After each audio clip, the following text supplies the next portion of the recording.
Enxaqueca. Você já sentiu isso? Esse é um problema que atinge milhões de pessoas, tanto no Brasil quanto no mundo todo. E hoje a gente vai falar sobre isso. É um tema muito interessante. Fica conosco para você saber tudo sobre isso. Bem-vindo ao nosso podcast. Esse é o Royalty Talks, um espaço onde a gente fala sobre saúde, bem-estar, tudo para melhorar a sua qualidade de vida e de quem você ama.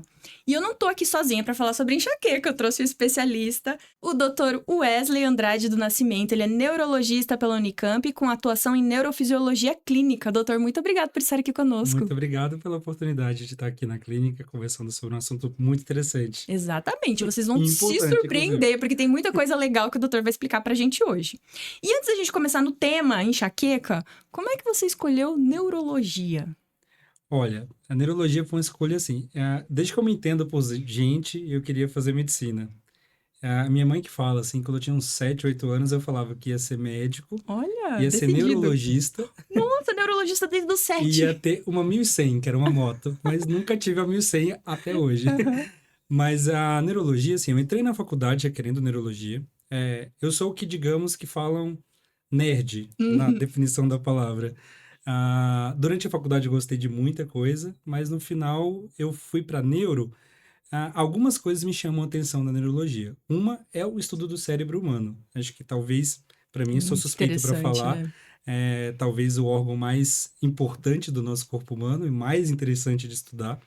E a neurologia em si, ela preserva uma coisa que a medicina hoje talvez perdeu um pouco, que é a questão da investigação diagnóstica. A neurologia, ela é muito baseada na história clínica de um Certo. paciente muito bem contada, associada a um bom exame neurológico. Você não se faz uma neurologia boa sem uma boa anamnese, né, a história Uhum. clínica, e um exame neurológico muito bem feito. Os exames da neurologia, claro, neurologia é uma especialidade que tem muitos exames, Uhum. mas sem essa parte do arcabouço você se complica. Ou Eu seja, ti- precisa muito Precisa disso, muito né? disso. Eu tinha um professor na residência que ele falava uma frase que era assim, que a boa neurologia começa quando os exames são normais. Ah. E a enxaqueca é um desses exemplos. Então, ó, já deu a deixa, né? Vamos começar perguntando. Enxaqueca. Enxaqueca é só uma dor de cabeça bem forte? O que é uma enxaqueca, Dr. Wesley? Olha, esse é muito interessante, assim. A enxaqueca, por definição, é uma doença neurológica Uhum. que a dor de cabeça é o sintoma principal. Mas Ah, ele não claro, a dor de cabeça define a doença, certo. mas ela não é o único sintoma da enxaqueca. A enxaqueca, ela é uma doença que, por definição, é uma doença neurológica, de causa possivelmente genética. A Nossa. gente tem talvez vários genes que geram a predisposição à pessoa ter os episódios de enxaqueca, Uhum. com o sintoma primordial sendo a dor de Dor de cabeça. cabeça, mas apresentando outros sintomas, como sintomas de humor, sintomas cognitivos, como desatenção, náusea, vômito, aversão por luz, por barulho forte. Uhum. Então você acaba tendo outros sintomas e que esses sintomas, além da dor de cabeça, geram muita incapacidade para a pessoa que tem a dor de cabeça, que tem a enxaqueca, por definição. Então, sim, resumindo, é uma doença neurológica Hum. a dor de cabeça é o principal sintoma, mas existem outros sintomas. É aquela questão do iceberg. Uhum. A É a ponta do pontinha. iceberg é a dor de cabeça, mas existem outros sintomas por baixo ali que também geram incapacidade ao paciente. Nossa, muito importante isso. Então, enxaqueca não é uma dor de cabeça, é uma doença Neurológico. onde um dos sintomas é a dor de cabeça e é uma doença tratada pelo neurologista, então, né? Sim, basicamente pelo neurologista. Outras especialidades podem seguir. Na verdade, é uma doença que outras especialidades, Também inclusive o podem ajudar, clínico, né? podem Uhum. seguir, mas de uma maneira geral acaba ficando para a gente da neurologia o segmento desses pacientes. Uhum. E como é que acontece a questão de diagnóstico da enxaqueca? Então, assim, a dor de cabeça, a enxaqueca, então, assim, a dor de cabeça é o que define a doença. Uhum. O diagnóstico de enxaqueca, ele é eminentemente clínico. Certo. Porque Ele tem outros sintomas, tem né? outros sintomas. Ele é baseado, basicamente, num critério diagnóstico. Nós usamos o critério diagnóstico da Classificação Internacional de Dor de Cabeça. Ele está na Nossa. terceira edição, chama ICH, o Tá. nome desse critério. Nesse ICH, por exemplo, você tem todos os tipos de dores de cabeça catalogados. A Nossa. enxaqueca é a principal causa de dor de cabeça no mundo, Certo. mas existem quase 200 tipos de dores de cabeça. Nossa. E aí esse critério ele define praticamente todos Todos os eles. tipos de dores de cabeça. O que diferencia uma dor de cabeça de uma enxaqueca, assim, basicamente? Basicamente, é assim, a enxaqueca é uma causa de dor de cabeça. O termo médico a gente chama de cefaleia. Certo, Então, é uma certo. causa de cefaleia. Certo. Então, dentro das cefaleias, existem vários tipos. As Entendi. duas principais é a cefaleia tensional, que todo mundo já teve. Sim. É aquela dor de cabeça leve, às vezes no final do dia, relacionada a um dia de estresse. A enxaqueca, não. A enxaqueca, por definição, ela é uma dor de cabeça que dura de 4 horas a 72 horas. Então, de horas até 3 dias de Nossa, duração. é um quadro. Essa dor de cabeça, normalmente, ela é latejante, ela é unilateral, então de um lado só da cabeça, mas ela alterna de lados. Ela é de moderada a forte intensidade e muitas vezes incapacitante. Por exemplo, se a pessoa tiver que fazer uma atividade, trabalhar, consegue. ela não consegue. E ela pode ser, e normalmente é, acompanhada de outros sintomas, como fotofobia, que é a aversão à Da luz, luz, né? a barulho, que a gente chama de fonofobia, a cheiros também, osmofobia, e muitas vezes náuseas ou vômitos. Isso também gera muita É incapacidade do ao paciente. quadro da doença É do quadro da enxaqueca. doença. Uhum. Entendi. Então, esses outros sintomas também fazem parte dos sintomas da enxaqueca. E esse é o critério que define a doença. Então, para a gente definir a enxaqueca, ela tem que obedecer esses critérios diagnósticos e a pessoa tem que ter pelo menos 4 episódios na vida, 4 ou 5 episódios na vida preenchendo esses critérios. Hoje a gente sabe, na verdade, que assim, embora o critério ele ajude muito a gente a definir a enxaqueca, a gente sabe que, por exemplo, conforme a doença vai evoluindo, alguns pacientes têm outros sintomas. E tem outros tipos de dor Ela de vai se cabeça agravando? associado. Porque Como se é fosse. como se fosse assim, um camaleão. Então, se ela vai se adaptando. Então, às vezes a pessoa tem a dor de cabeça latejante, de forte intensidade, mas às vezes a pessoa tem uma dor de cabeça menos intensa. E é uma enxaqueca E é uma também. enxaqueca. Às vezes dor no rosto, às vezes dor na nuca. Quantas pessoas chegam para mim no consultório, por exemplo, e falando que tem sinusite? Mas, na verdade, a dor é enxaqueca. Então, assim, eu posso ter uma enxaqueca, você pode ter uma enxaqueca e termos sintomas diferentes. Pode ter. E isso varia muito de pessoa para pessoa, dependendo da Certo. idade, dependendo daquela condição de vida naquele dia que a pessoa está, dependendo do tempo de doença. É claro que a cefaleia, a dor de cabeça unilateral, latejante, pulsátil, define a doença. Certo. Mas você pode ter outros tipos de dores de cabeça dentro da doença enxaqueca.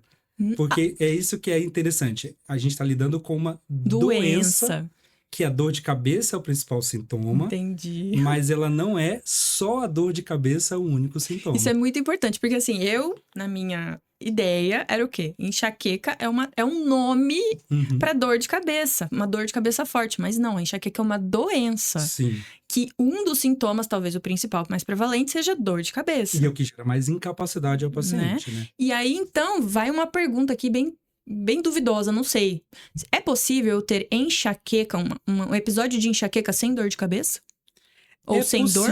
É possível. Você pode ter outros sintomas, a gente vai conversar ainda muito sobre isso. Então, existem outros sintomas de enxaqueca.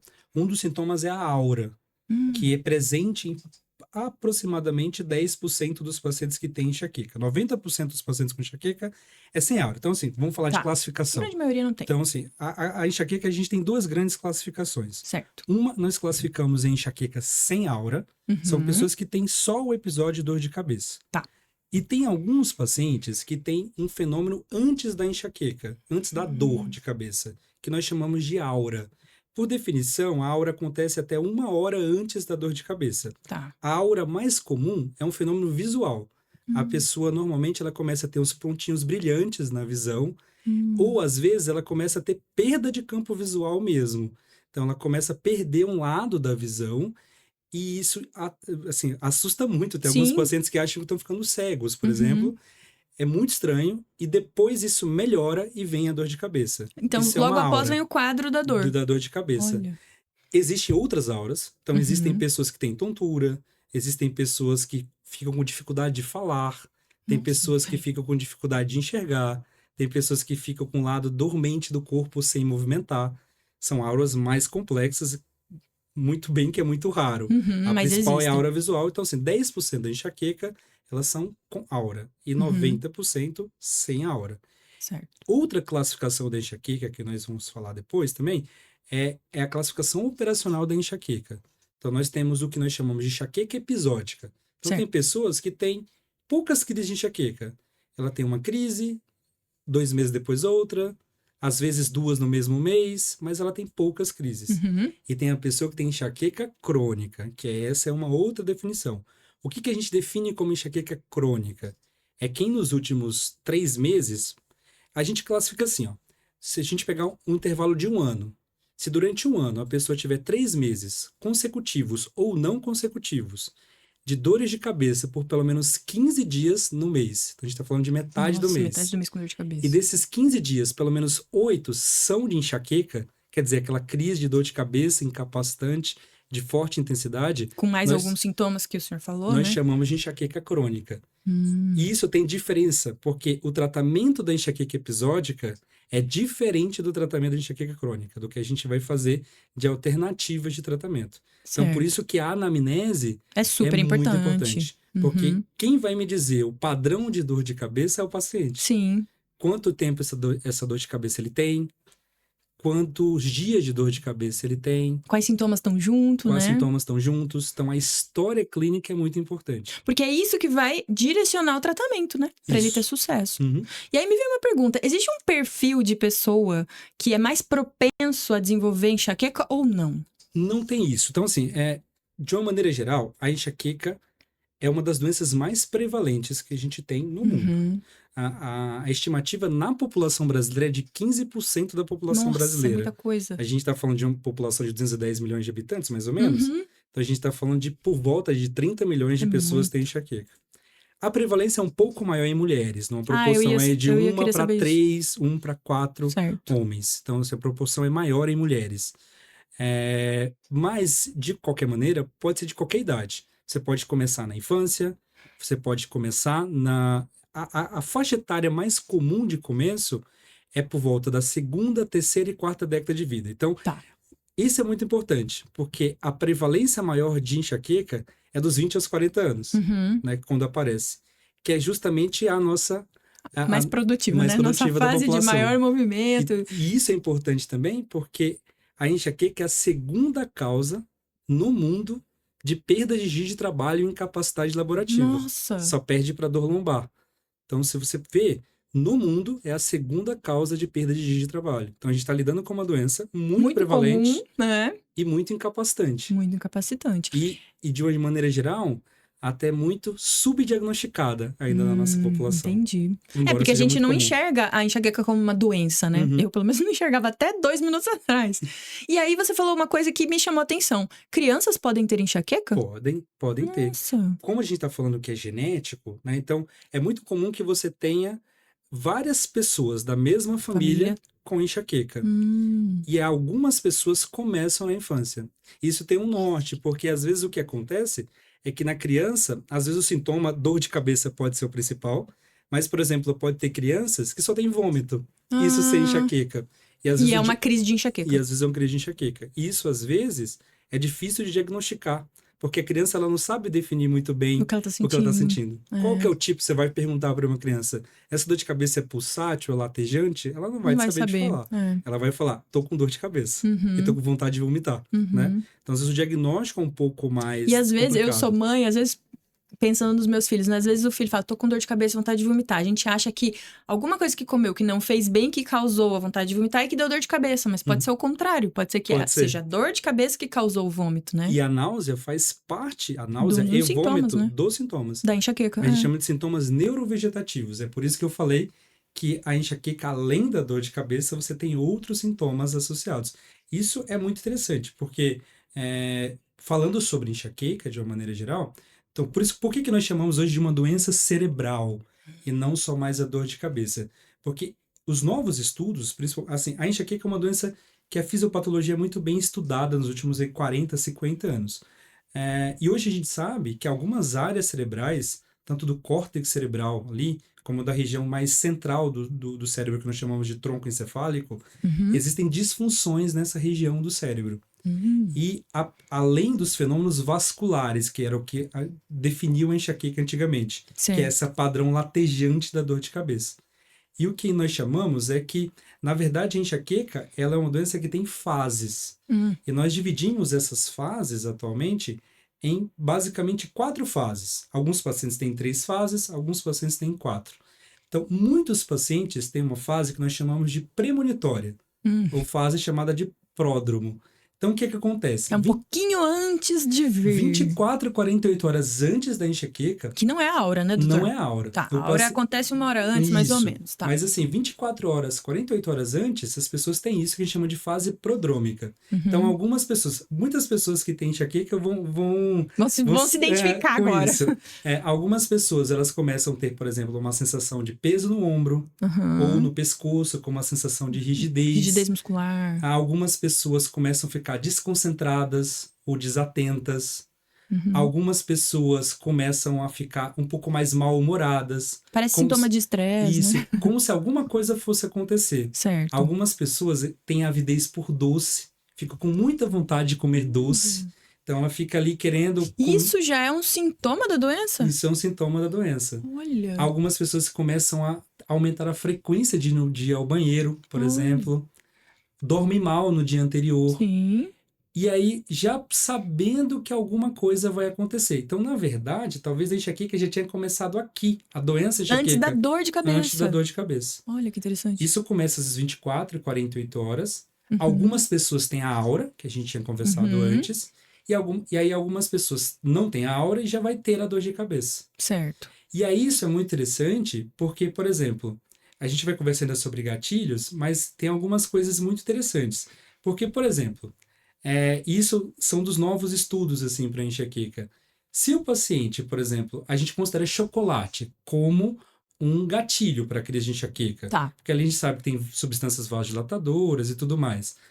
Mas se o paciente tem avidez por doce, na verdade ele vai comer chocolate, né? Será que, na verdade, o chocolate e que ele está comendo, na verdade, faz parte do sintoma premonitório e, na verdade, não é um gatilho?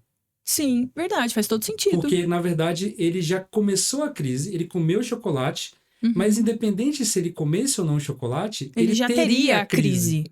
Porque ele já está na fase premonitória. Muitas vezes, então, a gente interpreta que comer o chocolate... Vamos supor, estamos pegando o caso do chocolate, né? Comer um chocolate, vai dar o gatilho para eu ter uma crise de enxaqueca. Quando, na realidade, pode ser um sintoma, que é a vontade e a avidez por doce, Isso né? pode, por exemplo, ter problemas, por exemplo, com cheiros. Porque se a pessoa tem osmofobia, ela tem um pouco de aversão a cheiros. Certo. Só que a aversão a cheiros também podem ser o sintoma premonitório. Olha e aí ela só. cheirou um perfume forte e teve dor de cabeça. Mas, na verdade, talvez eu ela já ouvi muito dor isso. De cabeça. Eu tô com dor de cabeça porque o fulano tá com um perfume muito forte, não sei o que e tal. Às vezes é uma coisa que já isso já iria acontecer. Então, hoje, esse estudo dos sintomas premonitórios está sendo muito importante. Sim. Porque talvez isso seja alvo de tratamento. Talvez o paciente... Eu ia perguntar isso, a gente pode começar a tratar antes da dor chegar? Existem alguns trabalhos com isso, principalmente com novas medicações, tratando os pacientes no sintoma premonitório, naqueles pacientes que têm sintomas premonitórios. Porque, assim, algumas pessoas não tem, né? Têm sintomas premonitórios muito claros, elas mesmas se reconhecem. Certo. Elas sabem que teve aquilo, elas sabem que nas horas seguintes, no dia seguinte, ela vai ter dor de cabeça. Essa pessoa que tem sintomas premonitórios muito claros, existem alguns trabalhos já dando tratamento para essa pessoa. Porque você trata, na verdade, no sintoma premonitório, a crise de enxaqueca. Certo. Então, ela nem faz chega a desenvolver a dor de cabeça. E aí é menos debilitante. Muito porque menos você debilitante. fica só nesses sintomas do início que não vão te incapacitar de trabalhar, por exemplo, né? E aí essa é a questão. Porque aí você tem a fase premonitória, que a gente tinha conversado. Alguns pacientes têm a aura. Alguns pacientes vão ter a crise de enxaqueca propriamente dito. Essa dor vai durar de 4 horas a 72 horas. Nossa, dias? Dependendo 3 dias. do tipo de tratamento que for feito. E aí a maioria dos pacientes vão evoluir porque nós chamamos de fase pós-dromo. Ou pós-dromo. Quando passa a dor da cabeça. Quando passa a dor de cabeça. Esses outros sintomas podem durar também de 24 a 48 horas. Então a gente tá falando... quase uma semana. Porque tem os anteriores, aí tem a crise e aí tem os posteriores. Nossa! E aí o que acontece? Alguns desses pacientes vão ter uma dor de cabeça mais fraca, mais residual. Certo. Não é aquela dor de cabeça incapacitante, mas ela tá ali. E vão ter uma sensação de forte ressaca.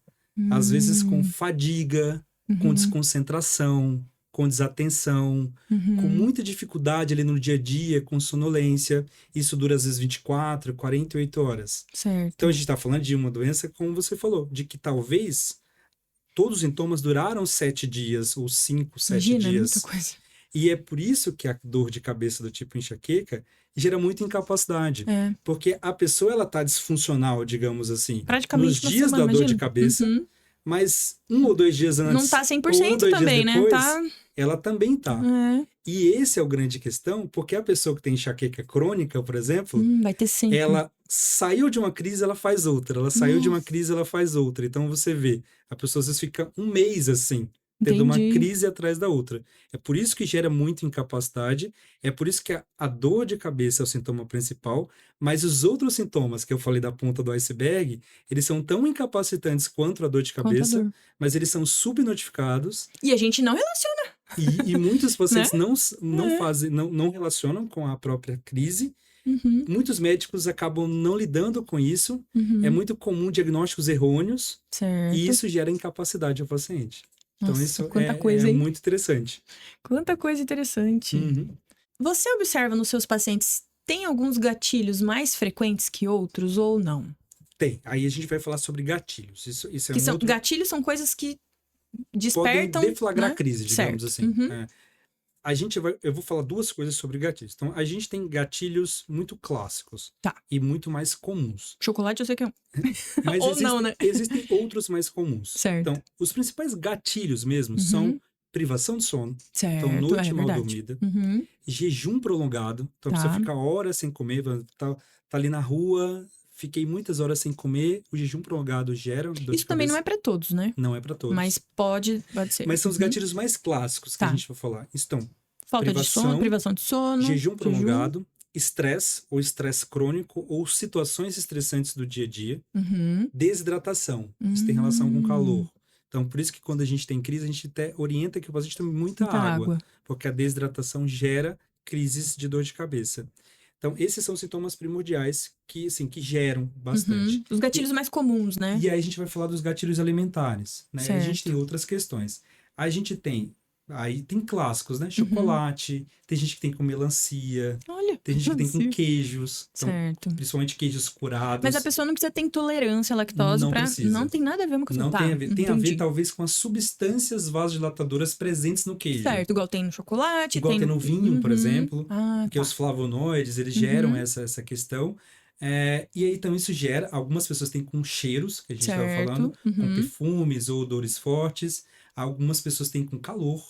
Algumas pessoas têm com frio. Com mudanças climáticas também podem... Muito sol na cabeça. Muito sol ou frio. Tava um dia muito quente frio. e de repente fica frio. Entendi. Essa variação climática Pode também ser um pode ser um gatilho. Mas o que eu queria falar sobre gatilho é uma coisa interessante também. É que, assim, antigamente, quando a gente diagnosticava um paciente com enxaqueca, era muito comum você pegar uma lista de medicamentos, de alimentos que o paciente podia e alimentos que ele não podia. Você entregava para o paciente. E ele não podia comer aquilo, que senão ia dar enxaqueca. Isso. Nossa, coitado. Só que muitas vezes você privava o paciente de coisas que, poxa, você não poder comer um chocolate, um queijo, né? Uma melancia, para quem gosta. Então, você acaba privando a pessoa de coisas que são prazeres da vida, né? Hoje, na verdade, nós sabemos que, assim, primeiro é aquilo que a gente tinha conversado. Talvez alguns gatilhos tenham a ver com sintomas premonitórios. Esse é o primeiro ponto. E o outro ponto é que a quantidade de gatilhos tem a ver com o controle da enxaqueca. Então, quanto mais descontrolada a enxaqueca tiver, então quer dizer, é uma pessoa que está tendo muita crise semanalmente, muita crise. Mais gatilhos vão exercer poder nessa pessoa. Por exemplo, uma dose pequena de chocolate, um copinho de vinho, vai gerar a crise de enxaqueca. Enquanto se está mais controlado, já não é tão... Se você tiver uma enxaqueca super controlada, que é o objetivo do tratamento, talvez a pessoa vai poder comer o chocolate dela tranquila, o queijo dela tranquilo. Sem essa lista de restrições. Então, né? na verdade, hoje o foco não é só mais no gatilho. Claro, a gente orienta, mas a gente não foca mais no gatilho. Porque a outra concepção é assim, é muito também, às vezes, jogar responsabilidade de tratamento só para o O paciente. paciente, você comeu, então você E teve. que, na verdade, tem que ser dividida. Então, na Uhum. verdade, hoje o foco do tratamento é o controle da enxaqueca. Porque se Certo. você controla a enxaqueca bem, você acaba fazendo com que os gatilhos sejam menos Poderosos, né? isso, digamos assim. Uhum. Então, isso é muito importante. E ainda falando de gatilhos, como que uma pessoa que tem enxaqueca, ela pode identificar quais gatilhos? Porque eu já entendi que os meus gatilhos podem ser diferentes dos seus se a gente Uhum. tiver essa doença. Como que uma pessoa pode identificar os gatilhos dela? Existe essa possibilidade? Existe. Tem uma coisa que é muito interessante, eu normalmente forneço para todos os pacientes, que é uma coisa que nós chamamos de diário de dor de cabeça. Que Tem interessante. como, eu tenho no meu prontuário, eu entrego para o paciente, hoje tem Uhum. alguns aplicativos. Se Ah, você, até uma dica, assim, para alguns pacientes, se você for no Play Store lá do Google, que seja, você colocar diário cefaleia, vai ter um aplicativo, que é um calendário, que legal, digamos pra assim, pessoa ir para a lá marcando pessoa. tudo. Isso é muito Até importante, quando vem na consulta, né? muito importante, para ela se conhecer Uhum. e para a gente médico também, saber Uhum. qual o tipo de dor de cabeça, o padrão, se está Uhum. controlado Tempo ou que não. dura. E aí, nesse diário de cefaleia, você pode colocar, lá você vai colocar o dia que você teve a dor de cabeça e o que Uhum. aconteceu naquele dia. Certo. O que aconteceu? Nesse dia, eu tive privação de sono. Uhum. Nesse dia, sei lá, eu tive uma briga no trânsito. Uhum. E aí, fiquei Passei muito estressado, teve dor calor. de cabeça. Uhum. Porque o que acontece? Quando o paciente chega na consulta, ele vai chegar e vai falar assim para mim: eu tenho dor de cabeça há 6 meses. Uhum. Só que ele não vai conseguir me dizer certinho os 6 meses o que funcionou como gatilho. Sim, Quando ele tem o diário de dor de ele cabeça, sabe ele vai exatamente. saber exatamente o que aconteceu. Nesse dia eu tive dor de cabeça, aconteceu isso e isso na minha vida, a dor de Uhum. cabeça durou tantos dias, 1, 2, 3, 4 Uhum. dias. E isso é muito importante. Então, o diário de cefaleia ajuda o paciente a gente saber quantos dias de dor de cabeça e quais são os fatores desencadeantes. É Uhum. como se fosse uma coisa de memória mesmo para o Sim. paciente, né? Uma recordação. E até pra ele se conhecer, né? Um Isso. autoconhecimento pra ele tentar minimizar isso que pode ser um gatilho pra ele, Então, é um né? instrumento que nós usamos muito no consultório, que é esse aqui. No termo técnico, a gente chama de diário de cefaleia. E existe um Uhum. aplicativo para isso. Nossa, que prático, muito legal. É verdade que só quem sente dor muito forte tem enxaqueca? A enxaqueca, ela só é uma dor de cabeça. Quer dizer, não é que ela só é. É uma dor de cabeça muito forte, ou a enxaqueca, a doença enxaqueca pode ter dor de cabeça que não é essa dor de cabeça debilitante. Pode. Então, assim, por definição, a enxaqueca é uma dor de cabeça moderada a forte. Na imensa maioria das vezes, as crises são moderada ou forte. Mas é aquela questão, quando o paciente está tendo muita crise de enxaqueca, Uhum. ele pode ter episódios Uhum. que os outros sintomas, seja os premonitórios, seja os pós-drômicos, são Uhum. mais evidentes e a dor de cabeça em si ela é menos Não é intensa. tão forte. Então, ela Entendi. pode ter episódios com dores de cabeça muito intensas, Uhum. mas ela pode ter dor de cabeça menos intensa e mais outros sintomas. Que Isso é. também ser enxaqueca. Certo. Então, por isso que, embora o critério seja muito específico, as pessoas elas começam a ter variações de tipos de dores de cabeça dentro da mesma doença. É por isso que eu falei que a enxaqueca é uma doença que cursa com dor de cabeça, Certo. mas que tem outros sintomas. E a mesma pessoa pode ter uma crise com uma dor forte e depois de um tempo uma crise com uma dor fraca? Ou se ela sempre tem dor de cabeça muito forte, ela sempre vai ter dor de cabeça muito Não, ela forte? pode variar. Então, pode Pode. ter momentos que ela vai ter dor de cabeça muito incapacitante, ela não vai conseguir Uhum. fazer nada. Vai ter momentos que ela vai ter uma dor de cabeça menos incapacitante e que ela consegue fazer as coisas ali, mas ela tem os outros sintomas por baixo. Isso é até difícil pra diagnosticar, porque eu tô pegando por mim, né? Se na minha cabeça eu entendia que enxaqueca era dor de cabeça muito forte. Então, assim, eu vou lá passar com o doutor Wesley, eu tive dor de cabeça, eu tive enxaqueca só 2 vezes esse ano. Uhum. Mas eu tive muitas outras dores de cabeça que eu não identifiquei como enxaqueca porque não eram fortes. Mas eu Sim. tive enjoo, eu tive náusea, entendeu? Não foi tão debilitante, mas também era crise de enxaqueca, Também né? era. É por Então isso, é muito importante anotar. e é por isso que a história é importante, porque quando você vem na consulta, às vezes, sei lá, vem um paciente para mim que tem 50 anos. Uhum. Então ela tem dor de cabeça desde os 20 anos. Nossa. Então tem 30 anos que ela tem dor de cabeça.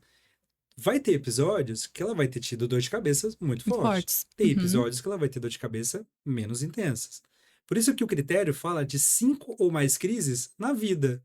Ele não fala que eles têm que ser naquele ano. Sim. É 5 ou mais crises na vida de forte intensidade, Certo. mas que não precisam ser todas as crises de forte intensidade. Uhum. Também é comum que, às vezes, a pessoa com enxaqueca, ela tenha outro tipo de dor de cabeça associada. Ela pode ter uma dor de cabeça do tipo tensional. Certo. Ela pode ter uma dor de cabeça relacionada a distúrbios da TM, que Certo. são associados à enxaqueca. Uhum. Então, ela pode ter 2 tipos de dor de cabeça associada. Ela pode ter uma dor de cabeça que a gente chama de cervicogênica, que é mais comum na população acima dos 60 anos, que é por doença estrutural da coluna cervical. Você tem um pouco ali daqueles bicos de papagaio, e ela Certo. tem dor de cabeça. Então, às vezes, ela pode ter uma sinusopatia também, e ter enxaqueca, e ter as duas coisas. Agora me veio uma aqui. E aquela dor de cabeça, enxaqueca pré-menstrual? Que muitas mulheres reclamam que todo mês eu tenho enxaqueca pré-menstrual. Isso Seria é uma- enxaqueca mesmo? Também. Aí nós chamamos... Então, assim, existem as mulheres que têm enxaqueca só na menstruação. Certo. Então, a gente tem que diferenciar aqui. Tem que dividir. Faz parte do período pré-menstrual e Uhum. menstrual da mulher ela ter episódios de dores de cabeça, Uhum. tá? Mas algumas mulheres, no período menstrual ou pré-menstrual, têm a dor de cabeça enxaqueca, de Certo. forte intensidade. Latejante, pulsátil, incomoda, com muita vontade de vomitar, barulho e luz incomoda. Uhum. Então ela tem a dor de cabeça definidora mesmo, tem enxaqueca Certo. e só no período menstrual. Então nós chamamos isso de enxaqueca menstrual. Certo. E tem mulheres que têm enxaqueca e também enxaqueca menstrual. Nossa, então ela tem coitada. crise de enxaqueca fora do período menstrual e no período menstrual ela piora. Certo. Isso tem a ver com o descenso do estrogênio. Então o que acontece? Então a Então, mulher é hormonal, né? basicamente hormonal, que é um outro gatilho. Uhum. Então a mulher ela tem basicamente 2 períodos, um ciclo que predomina o estrogênio e outro ciclo que predomina a progesterona. No final, quando ela vai menstruar, então ali no período pré-menstrual, quase na menstruação, você tem uma queda do estrogênio.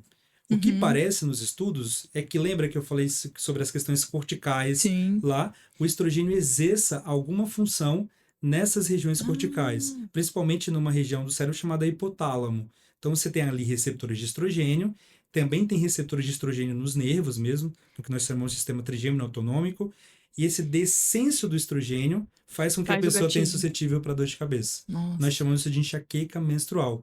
Isso é importante também para a gente na história, porque se a pessoa tiver enxaqueca só na menstruação, o tratamento às vezes muda É diferente, também. porque é totalmente ligado ao hormônio, Porque né? aí você tem ali um período episódico de dor, talvez 5, 6 dias de dor. E nos outros dias do mês a pessoa está bem. Então talvez ela precise de medicação nos outros dias do mês, Certo. só naquele dia. Então tem esse conceito, nós chamamos isso de enxaqueca menstrual. Certo. É muito comum também, é uma prevalência bem alta. Agora vamos para a melhor parte, que é: tem cura, tem tratamento? Como que a gente pode tratar a enxaqueca? Eu sei que cada caso tem um tratamento Sim. específico, né? É muito importante a gente rastrear, né? E ir achando como é que é essa enxaqueca. Mas tem tratamento, doutor? Tem. Então, assim, essa é uma coisa muito importante. Então, a gente ainda não fala em cura de enxaqueca. Certo. Tá? A gente está lidando com uma doença crônica, provavelmente de origem Genética. genética. E a gente ainda não fala em cura. Estou falando hoje. Todas são genéticas? Hoje também não tem Enxaqueca, cidade? de uma maneira geral, sim. É genética. Então a pessoa vai nascer com essa probabilidade. É que genética é difícil, é diferente de hereditariedade. São coisas diferentes. Certo. Então, às vezes você tem pessoas da família com várias pessoas com enxaqueca, Uhum. e às vezes só tem uma pessoa. Certo. Mas ela tem algum gatilho genético Tipo aí que nós não identificamos ainda qual bem que faz ela ter a predisposição. Então, por isso que a gente não fala em cura, Sim. mas a gente fala em controle. Certo. Então, a enxaqueca é uma doença muito tratável hoje em dia, e que tem o objetivo principal do tratamento é melhorar a qualidade de vida da pessoa. Então, qual que é o objetivo do tratamento? É diminuir dias de dor, Sim. então a Talvez frequência de dor intensidade, né? e a intensidade. Que se a dor apareça, ela seja uma dor menos intensa. Menos debilitante também, e de né? uma maneira geral, melhorar a qualidade de vida da pessoa. Uhum. E aí, quando a gente fala em tratamento, a gente divide o tratamento em 2 grandes partes. Ah, tá. A gente divide o tratamento no tratamento da crise em si, de enxaqueca, e a profilaxia, ou medidas preventivas, para Certo. evitar a próxima crise. Uhum. Então, quando a gente fala de tratamentos abortivos, a gente está falando do tratamento da crise. Tá. Aconteceu ali, a pessoa teve uma crise de enxaqueca, o que a gente vai fazer naquele dia da crise de enxaqueca? Uhum. O que acontece é que a maioria das pessoas usam bastante analgésicos fracos. Dipirona, paracetamol, esses analgésicos mais fracos. Isso atrapalha? Atrapalha porque o que acontece? Dentro da enxaqueca crônica, primeiro, a dipirona e o paracetamol não tratam a enxaqueca. Faz até parte do critério. Entendi. No critério de enxaqueca tem sim, é uma dor de cabeça não responsiva a analgésicos comuns. Faz Certo. parte do critério. Entendi. Então, esses Não vai analgésicos de resolver. maneira não resolvem. E o que acontece com a maioria das pessoas é que elas tomam analgésico todos os dias. Isso gera um outro mecanismo de cronificação que nós chamamos de dor de cabeça por abuso de analgésicos. Olha. Então, o uso do analgésico, por mais paradoxal que seja, ele gera enxaqueca ou gera dor de cabeça crônica. Esse uso indiscriminado todo dia e tudo mais. Então, por isso Nossa. que o tratamento de enxaqueca, a gente tem que focar em medicamentos que são mais potentes para tirar a pessoa o mais rápido possível da crise. Porque quanto mais horas ela está com dor de cabeça, menos os medicamentos Vão fazer efeito. vão fazer efeito. Nossa. A gente chama isso de efeito de retroalimentação. Quer dizer, Certo. quanto mais horas de dor, mais os mecanismos de dor se retroalimentam. Quer dizer, fica entendi. mais difícil você tratar. Então, por isso que o diário de cefaleia é importante. Porque a pessoa se conhecendo, ela sabendo que vai ter a dor de cabeça, ou que começou a dor de cabeça, ela tem que usar a medicação naquele momento. Que ela tem mais chance de não desenvolver a dor Porque forte, o que a gente né? quer, o objetivo do tratamento da crise, é fazer com que a gente tire a pessoa da crise o mais rápido possível e que ela não tenha rebote da crise no dia seguinte. Sim. Então a gente quer tirar a pessoa o mais rápido. E aí a gente tem basicamente duas classes de medicações que a gente faz assim. Uma é a classe dos anti-inflamatórios. A gente tem alguns anti-inflamatórios que funcionam melhor. Os estudos, eu gosto muito de medicina baseada em evidência. Então, falando de medicina baseada em evidência, os estudos são basicamente com dois AINES, né? Dois anti-inflamatórios, que é o ibuprofeno e o naproxeno. Existem alguns estudos menores com cetoprofeno, mas de uma maneira geral, o naproxeno ou ibuprofeno. Claro, outros podem funcionar, nimesulida, diclofenaco e tudo mais, mas esses dois são um pouco melhores no sentido de evidência científica. Certo. Algumas pessoas vão ficar só com esse. Tem vários pacientes no consultório E já que com sai da crise. ibuprofeno, naproxeno, ela sai da crise. Algumas outras pessoas vão ter crises mais potentes. E hoje a gente tem uma classe de medicamentos um pouco melhor, que nós chamamos de triptanos. Na verdade, são medicações bem antigas. Essas medicações, elas são específicas para o tratamento da crise de enxaqueca. Certo. No Brasil, nós temos 4 medicações dessas. A gente tem uma medicação que é o famoso Sumax, sumatriptano. A gente tem o naratriptano, o risatriptano e o L-triptano. Então, essas 4 medicações são Mais potentes para... potentes. A gente escolhe conforme o perfil de cada paciente, porque tem medicações que têm ação muito rápida, tem pacientes que têm ação um pouco mais prolongada e tem pacientes que precisam usar as duas medicações. Nossa, coitado. Então, eles precisam usar, por exemplo, um triptano junto com Rápido, anti-inflamatório. mas também prolongado. Né? E aí eles precisam usar 2 vezes uma associação de um anti-inflamatório com um triptano, por exemplo. Entendi. Porque o objetivo é tirar a pessoa o mais rápido possível da crise. Porque a gente não quer que ela cronifique essa crise. Certo. E aí existem outras medidas, além das medicamentosas. Por exemplo, compressa de água fria ajuda. Ai, Você funciona, pega uma então. toalhinha com gelo, colocar no pescoço, ajuda. Ir para um ambiente silencioso, sem barulho. Baixa a luz, né? Baixa a luz, um ambiente mais escuro. Então, isso ajuda você a sair da crise.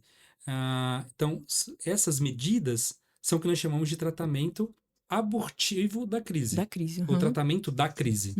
Que é quando a pessoa já está na crise. com dor, né? Isso, a gente quer tirá-la o mais rápido possível. Esse é o cerne da questão. Porque se essa dor continuar, aí a chance de você tirar vai sempre diminuindo. Lembra, porque ela pode vai durar de 4 horas a 3 dias. Então, 3 dias de dor é muito tempo de dor. A gente quer tirar. É claro que alguns pacientes vão ter crises mais fortes, que infelizmente no Brasil a gente não tem algumas medicações que a gente tem fora do país. Certo. Por exemplo, nos Estados Unidos, existe um sumatriptano que é intranasal. Ela é uma coisa que você coloca no nariz. Tem absorção muito mais rápida. E aí a chance de sair da crise é maior muito também. maior. Né? Tem um sumatriptano que é subcutâneo. Então, pronto-socorro, excelente. Porque a pessoa vai e aplica no subcutâneo, melhora rápido. Infelizmente, essas medicações a gente não tem disponível no Brasil. Então, esse é o tratamento da crise. Tá. Agora, falando sobre profilaxia. Eu costumo dividir a profilaxia hoje em 3 partes. Eu sempre explico assim para os pacientes.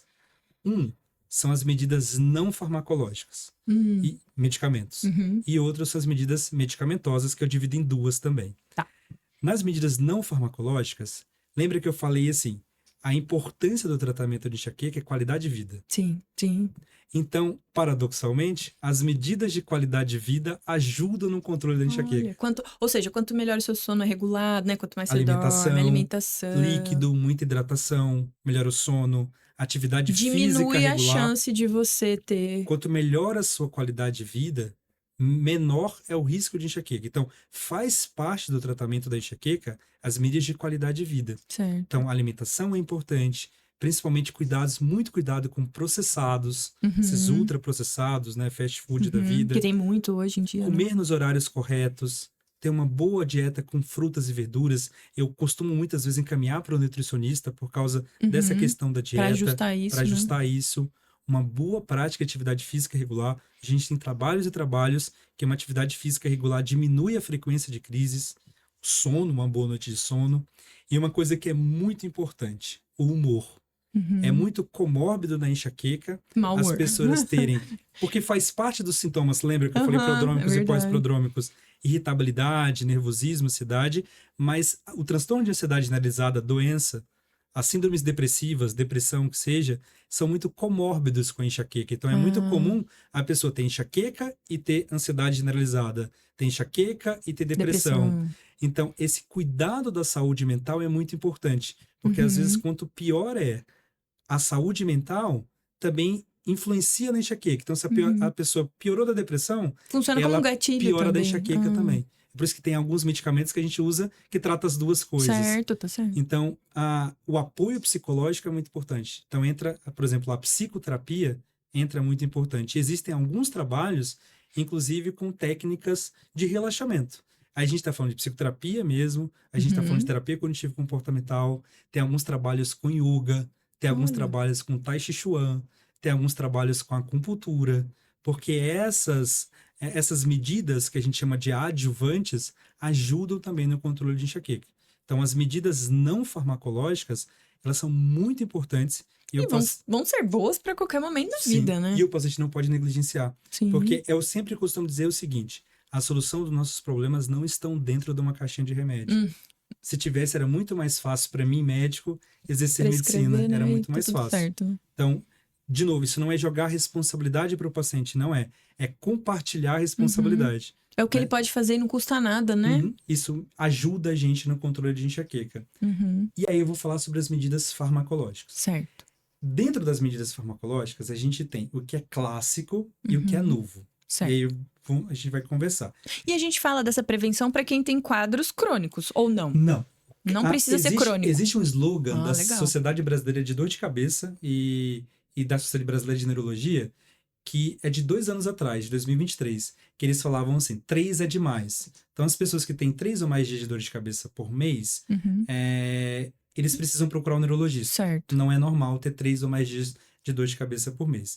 A Sociedade Americana de Dor de Cabeça, ele coloca como 5 dias. Pessoas que têm 5 dias, não se discute. Então, quando que a gente indica profilaxia?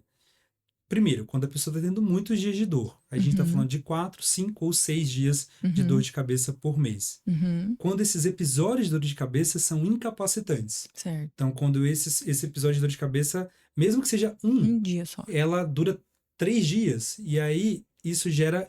Ela perde o dia de trabalho, gera alguma incapacidade. Então, a gente pode entrar com profilaxia. Por isso que a anamnese é importante. Sim. Existem alguns subtipos de enxaqueca que a gente chama de aura, que tem auras muito mais complexas. Então, existem pessoas que têm auras de tronco cerebral, então elas ficam com dificuldade de falar e até um lado do corpo sem se mexer.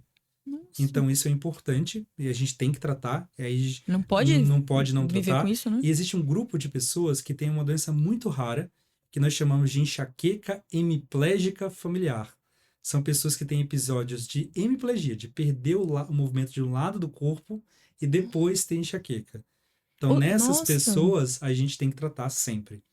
Então, é um sintoma que faz parte da doença enxaqueca. É raro, mas existe. Essa enxaqueca hemiplégica familiar, a gente está falando de uma doença que vários membros da mesma família têm. E aí é uma doença genética muito bem estabelecida. Então, essas pessoas têm que usar a profilaxia. Então, na maioria das pessoas, são basicamente 2 sintomas. Se você está tendo muitos dias de dor, ou se esses dias de dor estão te gerando Capacidade. incapacidade. Uhum. É por isso que quem vai definir a incapacidade é o próprio paciente. Sim. É o quanto atrapalha a qualidade de vida. Uhum. Aí, esse paciente nós indicamos, de uma maneira geral, A profilaxia. profilaxia. Uhum. E aí, a profilaxia medicamentosa falando, né?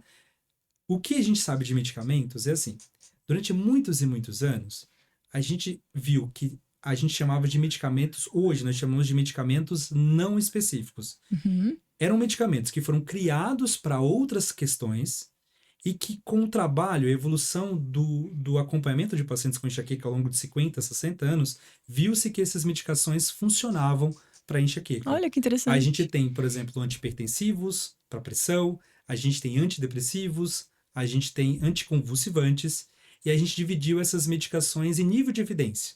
Uhum. Então, a gente tem medicações que estão no nível de evidência A, essas Que é o não mais alto. específicas. A gente tem o topiramato, famoso topiramato, que é um anticonvulsivante. A gente tem o ácido valproico, que é uma medicação que nós não costumamos usar em mulheres, Uhum. principalmente em período fértil, que Uhum. dá muito problema no bebê. Certo. Existem dois antihipertensivos.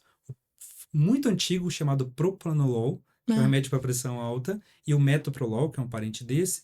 E tem os níveis de evidência B, que também é um bom nível de evidência. A gente tem a famosa amitriptilina, alguém já deve ter ouvido alguém que usou. A gente tem a nortriptilina, que é um parente dela. A gente tem a venlafaxina, desvenlafaxina, flunarizina, verapamil. Aí a gente tem uma série de outras medicações. E a gente tem alguns nutracêuticos, que isso está na moda hoje. Esses nutracêuticos é cercado de alguns problemas, porque os estudos foram muito pequenos, mas parecem funcionar e tem pouquíssimo efeito colateral. A gente tem basicamente 3 nutracêuticos. Um é o óxido de magnésio, porque os estudos foram feitos com magnésio, mas foram feitos com sal de óxido de magnésio, na dose de 400 miligramas dia. Existe um trabalho com riboflavina, que é a vitamina B2, Olha. e existe um trabalho com coenzima Q10. Problema. Uhum. Essas medicações funcionam basicamente para quem tem enxaqueca episódica pouco frequente. Certo. Os outros, topiramato, nortriptilina, amitriptilina, que seja, já funcionam para enxaquecas tem mais- episódicas. E para enxaqueca crônica é uma outra coisa que a gente vai conversar. Então, esse é o tratamento da enxaqueca. Tem E várias... a gente tomaria esse comprimido todo dia? O que a gente faz, muitas vezes? Por isso, de novo, a importância da anamnese. Então, a gente escolhe a medicação dependendo do perfil de comorbidade do paciente.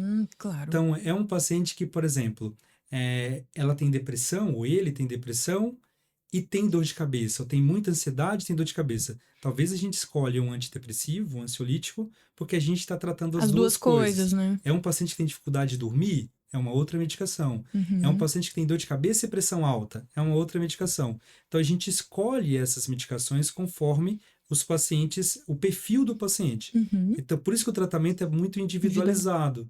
Você não pode usar uma receita de bolo para todo o paciente. É aquela coisa, o remédio que fez bem para o meu vizinho não necessariamente vai fazer bem para mim. Eu Até não porque posso. pode ter efeito colateral. Exatamente, pode até fazer muito Tem mal. contraindicações, por Uhum. exemplo, o topiramato.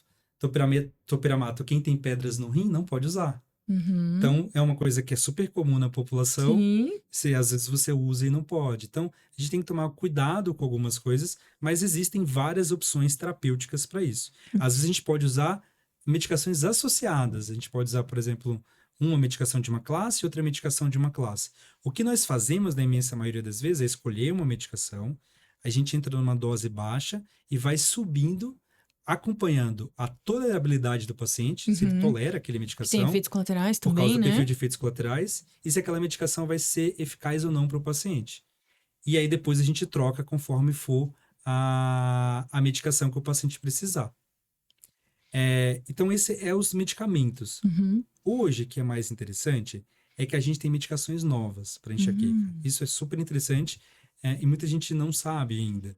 Então, o que aconteceu? Conforme nós soubemos da fisiopatologia da enxaqueca, a gente descobriu que algumas moléculas muito pequenas no cérebro fazem parte da fisiologia da enxaqueca. Olha. A gente chama isso de neuropeptídeos. Uhum. Dentro desses neuropeptídeos, a gente tem uma molécula chamada CGRP. Uhum. O nome grande é peptídeo relacionado ao gene da calcitonina. Então, foram feitos trabalhos muito interessantes. Eles primeiro viram que em ratinhos, eles faziam os ratinhos ter enxaqueca e eles dosavam o CGRP e o CGRP estava alto.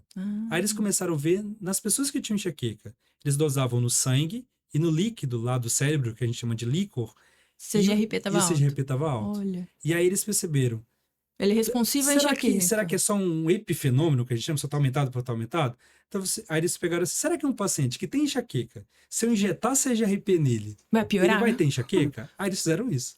Eles injetaram o CGRP na pessoa que tem enxaqueca, mas estava Certo. fora de crise. A Certo. pessoa teve enxaqueca. Olha! Aí eles começaram a estudar e aí eles viram assim, então o CGRP, ele faz parte da fisiologia da enxaqueca. E aí eles começaram a trabalhar. Isso são estudos de 30 anos. E aí, agora, de 2018, 2017 para cá, eles criaram anticorpos que bloqueiam o CGRP. Olha que A interessante. gente chama isso de anticorpo monoclonal anti-CGRP. A gente tem 4 no mundo, a gente tem 2 no Brasil. Essas medicações, uma chama fremanezumab e outra chama galcanezumab. Então, essas 2 medicações estão disponíveis no Brasil, as outras não.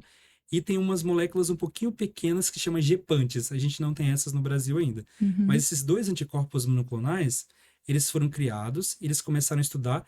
Tem 25 estudos de ensaio randomizado, que a gente chama que é o maior nível de evidência que tem em medicina. Certo. Então, assim, muito consolidado nos últimos anos de uso, com melhora nos estudos pivotais, que a gente fala de aprovação, de 80% ou mais da frequência de crises. Então, são medicações que foram criadas para enxaqueca. Isso. Então, nós chamamos isso de terapia alvo específica. Porque é diferente do topiramato, por exemplo, que é ele serve para outras coisas anticonvulsivante. Então, essa medicação não foi criada para enxaqueca. E o que é mais interessante, essas medicações, elas têm pouquíssimo efeito colateral, elas são de aplicação normalmente mensal, uma vez por mês, tem algumas posologias de aplicação até a cada 3 meses. Olha. São medicações muito potentes para o tratamento de enxaqueca.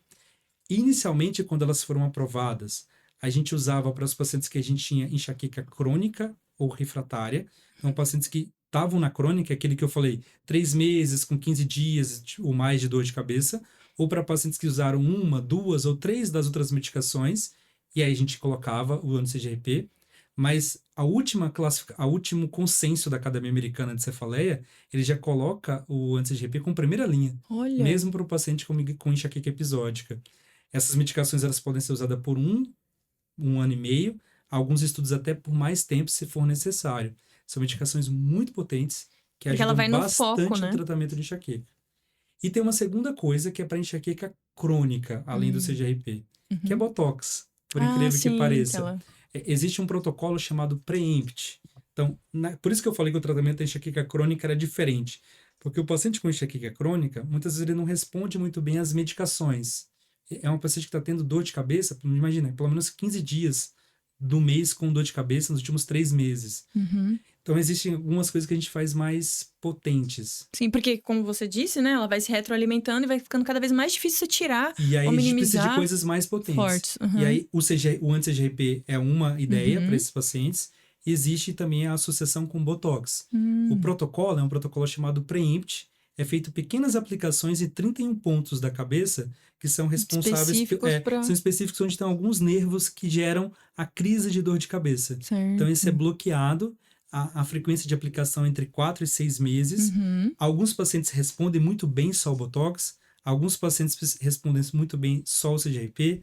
Alguns pacientes precisam das 2 coisas. Alguns pacientes precisam das 2 coisas e medicação. Mais medicação. Nossa. Então, isso é de pessoa para pessoa. E existe uma coisa que a gente faz no consultório que ajuda também, que são os bloqueios de nervos também. Eu costumo fazer isso no consultório. Se a pessoa está ali na crise, a gente faz alguns bloqueios com anestésico mesmo. Certo. A gente faz bloqueios dos nervos occipitais, que ficam aqui atrás da cabeça, dos auriculares, que ficam aqui, e dos supraorbitários aqui. A gente pode aplicar também, fazer uma injeçãozinha. Para tirar a pessoa da crise. Às vezes isso ajuda bastante. E existem algumas terapias novas com neuromodulação, que a gente não tem disponível no Brasil, ainda muito bem, que é estimulação magnética. A gente tem no Brasil, mas assim, protocolos é mais difícil de aplicar ainda no Brasil. A gente tem estimulação magnética transcraniana, a gente tem estimulação elétrica dos nervos supraorbital. São alguns trabalhos de estimulação de nervo vago. Existem alguns trabalhos pequenos. O FDA, que é a Anvisa americana, eles aprovaram para o tratamento de enxaqueca, principalmente para os pacientes que não tinham tolerabilidade às medicações. Certo, por conta dos efeitos colaterais. Alguns pacientes não toleram. A evidência ainda não é tão sólida, mas existe essas medicações. Certo. Eu trouxe aqui alguns mitos sobre enxaqueca. Eu vou perguntar para o especialista, vamos ver o que ele fala sobre isso. Cafeína ajuda ou atrapalha? Já É- ouvi muito sobre isso, doutor. É uma resposta que tem duas pontas. Certo, Por um lado, a cafeína pode ser usada em alguns analgésicos. Então, uma dose certo. baixa de cafeína dentro de alguns analgésicos Uhum, pode ajudar na crise, por certo, causa do mecanismo que a gente chama de vasoconstrição, fecha o vaso sanguíneo. certo. Então, isso ajuda. Mas o uso diário de De cafeína, cafeína, principalmente em grandes doses, pode piorar a enxaqueca. certo. Porque que meio nós que chamamos de rebote. Então, a pessoa fica tomando cafeína e o excesso de cafeína, quando ela para de tomar, isso pode fazer funcionar como gatilho para a aí dá crise. dor de cabeça. E isso é um Entendi, rebote. entendi. Então, a resposta é a dose. É dose dependente. Uma dose baixa não é deletéria, até ajuda, Uhum. mas o excesso de cafeína pode piorar o controle de enxaqueca. O que seria uma dose baixa? Só para o pessoal... Mas a dose é 200 miligramas, que Tá, é os diário. estudos diários. Uhum. É mais ou menos uma xícara, 2 xícaras de O que café. passar disso pode, dependendo do piorar. caso, deu efeito De novo, rebote. isso tem a ver com controle. Sim, sim. Então, quanto mais descontrolada a pessoa tá, pior. Menor dose vai já Vai né, dar piorar. esse gatilho. Então, não que... Sim, tudo é dose. Depende Uhum. da dose. Exercício físico é sempre benéfico? Aí é outra que depende. No momento da crise, Nem tem a como, pessoa né? não consegue. É. Porque no momento da crise de enxaqueca, por definição, ela piora. Certo. Faz até parte do critério diagnóstico. Se a pessoa for fazer atividade física ali no momento que ela está dando dor de cabeça, ela não consegue. Uhum. E ela vai piorar a dor de cabeça. Mas fora da crise, o que nós chamamos de período interictal, quer dizer, fora da crise, o exercício físico, na verdade, faz parte do tratamento. É, faz parte As da medidas não profilaxia não farmacológicas. farmacológica. Uhum. Então, isso depende muito. Então, é só fora da crise. Fora da crise é super benéfico, pode fazer, até deve. Outra frase, enxaqueca é frescura? Nenhuma. E isso é muito importante até para as pessoas que convivem com pessoas com enxaqueca. O que acontece muitas vezes é que as outras pessoas tendem a minimizar É, às vezes a quem nunca enxaqueca. teve uma enxaqueca acha que é uma frescura, É né? uma frescura, a Que pessoa é uma está dor de cabeça e a pessoa é inventando. muito sensível. Não é. Então, se a enxaqueca não é frescura, é como a gente conversou no início, é uma doença neurológica complexa, com vários outros sintomas, e que é muito incapacitante e que gera muitos malefícios para a pessoa, até questões sociais, emocionais, piora o quadro depressivo muitas vezes. É muito debilitante, É né? muito debilitante, piora dias de trabalho, a pessoa não consegue às vezes estudar, ela não consegue ser funcional, às vezes ela fica irritada em casa e ela, pela dor de cabeça, ela acaba atrapalhando o convívio dentro de E vira uma casa. bola de neve, né? A dor de cabeça atrapalha o convívio, aí o convívio ela começa a se sentir mal, e aí ela não produz, Sim. e daí, né, É às uma vezes ela é doença que mandada não embora. pode ser negligenciada, né? É uma doença que não é de forma alguma frescura. É uma doença muito séria e que muito prevalente. A gente está falando de 30 milhões de pessoas. Exatamente. Né? E que é a segunda maior causa, né, de falta em trabalho. Então, No ou seja, mundo. você pensa, é muito, né? É muita E que gente. pode ser tratada, né? Pode ser tratada e muito bem tratada. Com Uhum. muita melhora da qualidade de vida. Muita mesmo. E a última aqui, o tempo frio ou a mudança de clima pode causar uma crise. Pode. Tanto calor pode ser De gatilho. frio para calor quanto calor para frio. Como frio também. Isso tem a ver com no nosso cérebro, a gente tem centros que regulam a temperatura, a pressão atmosférica, nós nos adaptamos a isso. Certo. Então, essa mudança climática, tanto frio como calor extremo, e às vezes está calor e vai para o frio e Brusca, vice-versa, né? pode funcionar como gatilho. De novo, é porque a gente está lidando com uma doença cerebral. Sim. Então, ali tem alguns mecanismos que fazem com que isso funcione como gatilho para a crise. Então, realmente acontece. Tem muitas pessoas que pioram agora no frio, tem um perfil de pacientes que pioram no calor. calor extremo. A gente chama isso de padrão sazonal.